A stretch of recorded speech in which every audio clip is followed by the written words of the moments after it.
Olá, sejam todos muito bem-vindos ao nosso curso de Física. Na aula de hoje, nós vamos ver o primeiro módulo sobre mecânica. Bom, deixando bem claro que a mecânica é a parte da física que vai tratar da cinemática e da dinâmica. A cinemática é aquela área da mecânica que estuda e descreve o movimento dos corpos, mas sem se preocupar com as causas do movimento. Então, para a gente, na cinemática, não interessa o que colocou o corpo em movimento, interessa para a gente estudar esse movimento, qual é a velocidade dele, deslocamento, aceleração e etc. A outra parte da mecânica, que é a dinâmica, essa sim, ela vai se preocupar com o que colocou o corpo em movimento.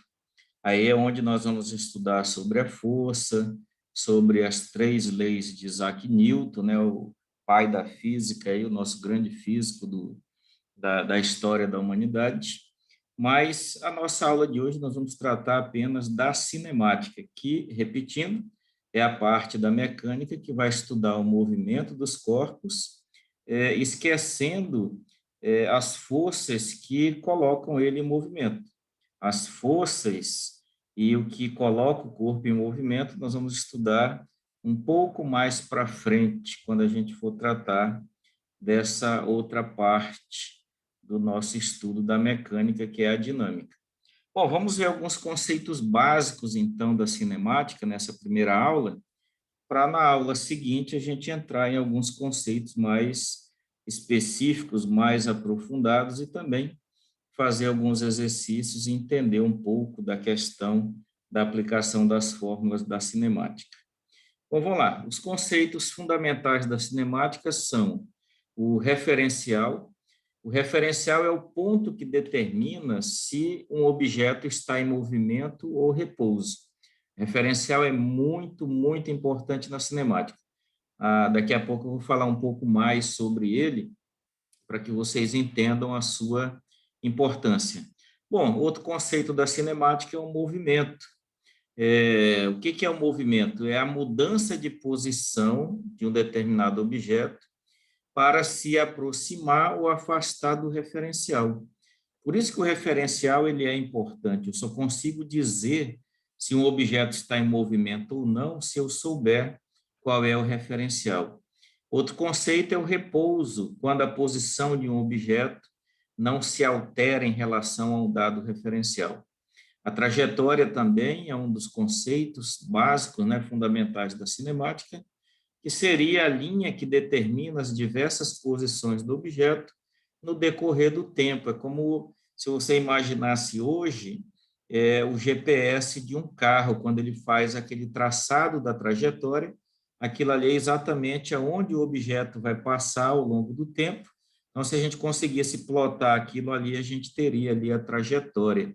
Então, aquilo que o GPS dá para a gente, quando a gente traça uma rota, seria essa trajetória. O deslocamento seria a distância percorrida entre um ponto de partida e um ponto de chegada, ou seja, entre um ponto inicial e um ponto final da tua trajetória. Quando você joga no GPS, você sempre tem que alimentar o ponto de partida, onde você está, e o ponto de chegada, que é o teu destino. Ponto material seriam corpos, né, cujas dimensões não interferem no estudo do movimento. Então, quando a gente trata da cinemática, é muito comum de falar desse ponto material. E o corpo extenso é aquele corpo cujas dimensões são importantes para entender o movimento. Aí, quando a gente for falar de trem, comboios, né, aí a gente vai precisar tratar dessa questão do corpo extenso, mas vocês vão entender isso aí com bastante facilidade, bastante tranquilidade. Bom, vamos ver então a questão do referencial, que é um dos itens mais importantes da cinemática. Bom, para a gente caracterizar o item mais importante da cinemática, que é o movimento e o repouso, a gente precisa desse referencial. Porque o conceito de movimento diz que movimento é a mudança de posição de um determinado objeto no decorrer do tempo em relação a um referencial. Então, se com o passar do tempo esse objeto muda de posição em relação a um ponto de referência, ele vai estar em movimento. E repouso é quando esse corpo não muda a sua posição com o decorrer do tempo. Então, o tempo passa e o corpo fica na mesma posição, lógico que isso dado, né, a um determinado referencial. Eu vou usar essa imagem aí abaixo para que você consiga entender essa questão de movimento, repouso e referencial para facilitar o nosso estudo doravante. Vamos lá, imagina esse cidadão aqui, ó, parado na beira da estrada. Aqui ele parado, sentado no morrinho, e aqui um ônibus passando numa rodovia. Nós temos aqui o motorista, um senhor sentado aqui na cadeira da frente, e uma senhora sentada um pouco aqui mais atrás. E aí eu pergunto, esse senhor que está sentado aqui à frente, ele está em movimento ou ele está em repouso? A resposta correta é: depende do referencial. Querem ver por quê? Se o referencial for esse cidadão, né, você sentado aqui na beira da estrada, como esse ônibus ele vai passar por você, na hora que você olhar para essa pessoa, né, esse senhor que está aqui dentro do ônibus, você vai ver que a posição dele, com o passar do tempo, vai mudar. Nessa posição, passa um pouco mais de tempo, ele vai estar um pouco mais aqui à frente, depois um pouco para lá e assim por diante. Então, com o passar do tempo, ele vai estar mudando de posição, consequentemente, ele vai estar em movimento. Mas vamos analisar nessa mesma situação esse senhor aqui, em relação à senhora que está atrás dele. Observa agora que eu estou mudando o referencial não é mais você sentado à beira da estrada, é você aqui, o referencial é essa senhora sentada atrás desse outro senhor. Com o passar do tempo, essa senhora olhando para o senhor que está à frente dele, ela vai perceber que a posição dele não vai mudar. Então, ela vai estar sentada, olhando para frente, e o cidadão vai estar sempre ali na mesma posição, sentado à frente dela. Consequentemente, para essa senhora, esse senhor que está sentado aí na frente, ele vai estar em repouso, ele vai estar parado. Tá? Então, observa que o mesmo objeto, ou a mesma pessoa aqui no caso, ele pode estar tanto em movimento quanto em repouso, vai depender do referencial. Então, o senhor, em relação a quem está na beira da estrada, está em movimento, mas em relação a outra pessoa que está dentro do ônibus, ele vai estar em repouso.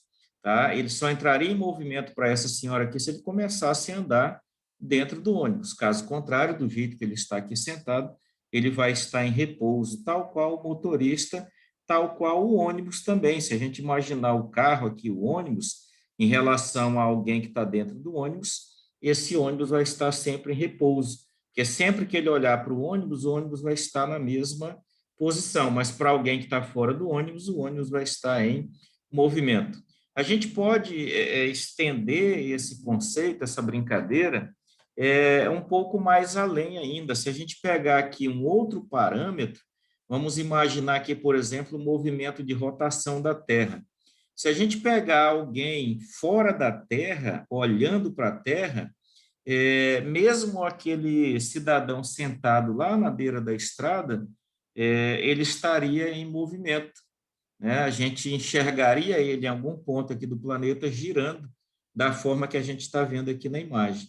E a velocidade desse movimento de rotação da Terra é de 1.666 quilômetros por hora. Então, ele está em movimento e bem em movimento. De fora da Terra também, se a gente olhar esse outro movimento aqui, que é o movimento de translação da Terra, a gente vai observar também que todos os que estão aqui dentro da Terra vão estar em movimento. Então, mesmo nesse momento que você está sentadinho aí assistindo esse vídeo, você vai estar em repouso em relação à tua cadeira, mas vai estar em movimento em relação a qualquer outro ponto de referência fora do planeta Terra. Então, mesmo a gente sentadinho aqui, na cabeça da gente, a gente está paradinho, está em repouso, na realidade, se mudar o referencial, nós vamos estar em movimento. E um movimento bem grande, né? Porque o movimento de translação da Terra é de 107 mil quilômetros por hora, então é um movimento muito acelerado. Então, sempre que alguém perguntar se um determinado objeto está em movimento ou repouso, primeiro perguntem qual é o referencial. Sem saber o referencial, a gente não consegue determinar se o objeto está em movimento ou repouso. Então, muito cuidado, essas questões no Enem, geralmente aparece algo nesse sentido. Se a gente pegar aqui um outro exemplo, a gente pode estender a questão do referencial, não só para movimento e repouso, mas a gente também pode levar essa questão do referencial para outras conotações. Por exemplo, esse senhor aqui, que está de mãos dadas com essa senhora, ele é grande ou pequeno? Depende do referencial. Se o referencial for a senhora, a gente pode dizer que ele é bem grande, né? Mas a senhora também, a gente não dá para caracterizar ela se é pequena ou grande sem saber o referencial. Em relação a esse senhor que está de mão dada com ela é bem pequena. Mas se for o referencial uma formiga no chão, ela seria bem grande, né? Então, mesmo esse senhor aqui nessa foto, que a gente imagina que ele seja grande, se mudar o referencial, ele pode se tornar pequeno, tá? E a cada vez que a gente muda o referencial, essa noção de alto, baixo, grande, pequeno, gordo e magro, ele pode mudar de acordo com a mudança do referencial. Então, é isso. Na próxima aula, a gente vai estudar um pouco sobre velocidade escalar média, movimento uniforme e movimento retilíneo e uniforme, mostrando as nuances desses movimentos, as fórmulas utilizadas para os cálculos e mostrar também alguns exemplos. Então, até a nossa próxima aula. E se gostou do vídeo, não esqueçam de dar um like, né, curtir o nosso vídeo, né, e se inscrever no nosso canal. A inscrição no canal ela é muito importante para a gente poder manter o canal em funcionamento. E se quiserem receber as notificações, sempre que eu colocar um vídeo novo no canal, para você não se preocupar em ter que procurar, você ativa o sininho de notificações que você vai receber automaticamente um e-mail dizendo que foi postado um novo vídeo no meu canal, ok? Então, é isso. Muito obrigado. Espero vocês no nosso próximo vídeo.